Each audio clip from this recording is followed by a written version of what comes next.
Hello, everyone, and welcome back to Real History. I am your host, Jared Frederick, and I'm excited to share with you some of my initial thoughts as we take a look at the brand new trailer for the Ridley Scott epic Napoleon, starring Joaquin Phoenix. We took a look at trailer number one. It generated a lot of conversation and a lot of questions, and therefore we can't resist to delve into the second trailer here. So let's go ahead and see what we have in store. Take a look at the brand new preview for Napoleon.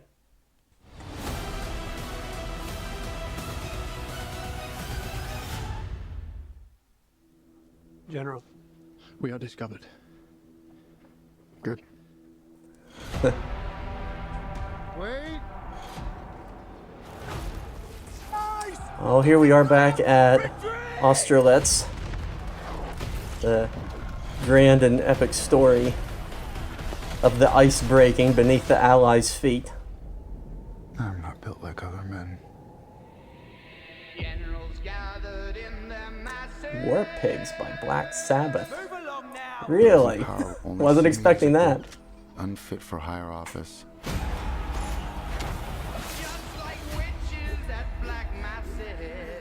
But I follow in the footsteps of Alexander the Great and Caesar. Oh, the mummy, that's cool. If you look down, you'll see a surprise.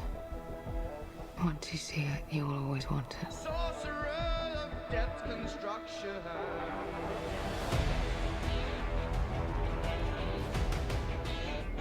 I must warn you, I will not lead a second in command. I will win by fire. I am destined for greatness. Marie Antoinette. I found the crown of France in the gutter and placed it atop my own head.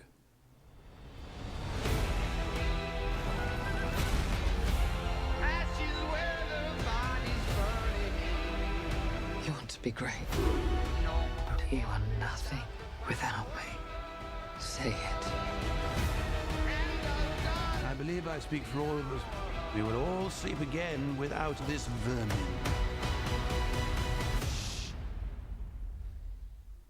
Whose country are we in? Very Napoleonic. Oh, wow. Mine. Don't think he led any cavalry charges, though.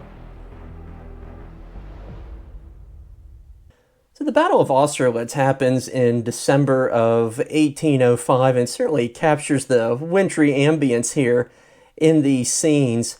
However, one of the great myths about the battle is that thousands upon thousands of the Allies fell into the marshy ice as a result of the French artillery.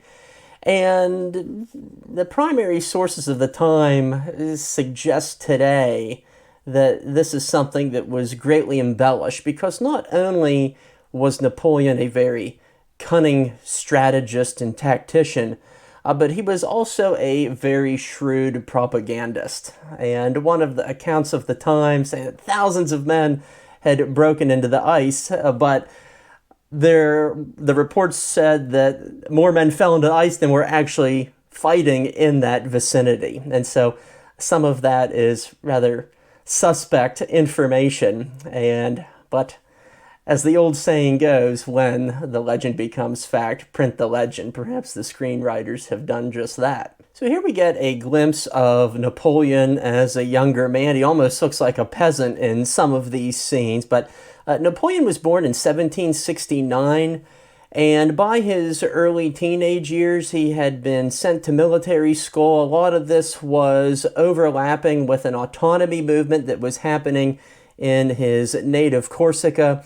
And this is something that played a very big role in his political mindset moving forward. And in one instance on this issue, he said, "On Corsica, I was given life.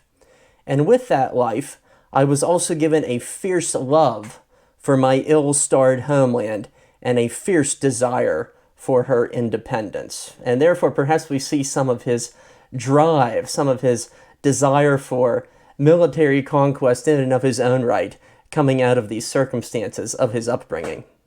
We also see a little bit of the Siege of Toulon, which happened in 1793. This was a grand opportunity for Napoleon to demonstrate his skills as a soldier and particularly an artillerist. The fighting wasn't so much like the castle-like fortress that we see here. It was more so like earthen fortifications, much like we would have seen at Yorktown just a few years prior to all of this. But that was a major stepping stone in both Napoleon's military career and also in the context of revolutionary France. Although he did rise through the ranks, he was promoted to brigadier general, I believe. That certainly didn't assure him the celebrity that he would later gain through other incidents. I do like the glimpse of the pyramids in Egypt that we see here in this scene. In the previous trailer, we see the French actually shooting at the pyramids, which did not in actuality happen, nor did they shoot off the nose of the Sphinx, which is another inaccurate myth of a lot of the combat that took place in that vicinity. But I really enjoy this glimpse that Napoleon gets at the mummy. The French in many ways helped to jumpstart the study of Egyptology. They wanted to understand this ancient civilization. Perhaps they wanted to liken themselves to the next great civilization. And so I love the little bit of historical compare and contrast here that this scene offers. Of course, what that does, though, in the long run is that it opens up the floodgates for Europeans to come into Egypt and steal all of their relics, which are still in some European museums till this very day. This rather frisky scene with Josephine, I presume, perhaps isn't so much a stretch or an exaggeration as it may seem. There's a really interesting book on Josephine entitled Josephine, A Life of an Empress, and that book is by Carolee Erickson, and this is what the author has to say on the evolving attitudes of this era. Along with the dissolving of domestic ties went a fad for sordid adventurism, a craze for reckless and brazen behavior that led women to drink too much, flaunt their sexuality too openly, provoke and stalk potential lovers, and generally act contrary to what was presumed to be the natural order of things, with men in the lead. So perhaps we get a little dose of that here in some of these rather tantalizing scenes. The tables could be turned, though, because at times Napoleon could flaunt his mistresses and his promiscuity as well. He says in one instance, this is in February of 1800, he says, "I am not a man like others, and moral laws or the laws that govern conventional behavior do not apply to me. My mistresses do not in the least engage my feelings. Power is my mistress." I think showing the beheading of Marie Antoinette is an interesting artistic choice because Napoleon, in hindsight, was not a fierce critic of the late Queen, and he later said the Queen was innocent. And to make sure that her innocence should be publicly recognized, she chose the Parliament of Paris for her judge.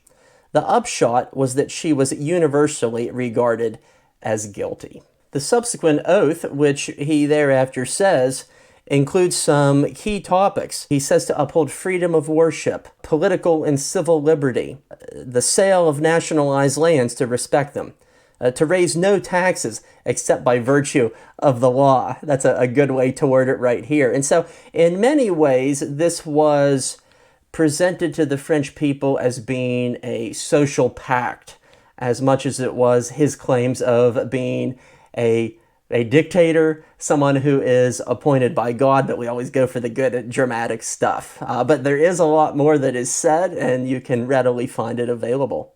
This is very reminiscent of the big historical epics of the 1950s through the 1970s. You gotta check out the movie Waterloo once again. As I take the second trailer into consideration, and as we weigh out the mythical Napoleon versus the historical Napoleon, I can't help but to think of one of his quotes, and this quote is this: History is a set of lies people have agreed upon. Even when I am gone, I shall remain in the people's minds. My name will be the war cry of their efforts, the motto of their hopes. And it leads to this big important question as we measure history versus Hollywood. Perhaps the mythical part is simply a better story. And in historical epics as such, Ridley Scott, considering some of his previous films, A Gladiator and so many more, the mythical part is what draws us in. And so we shall see the narrative road that Napoleon takes us down. I, for one, am going to go see this movie on the biggest screen possible. Thanks for tuning in to this breakdown right here on Real History. We look forward to seeing you next time, and until then, stay curious.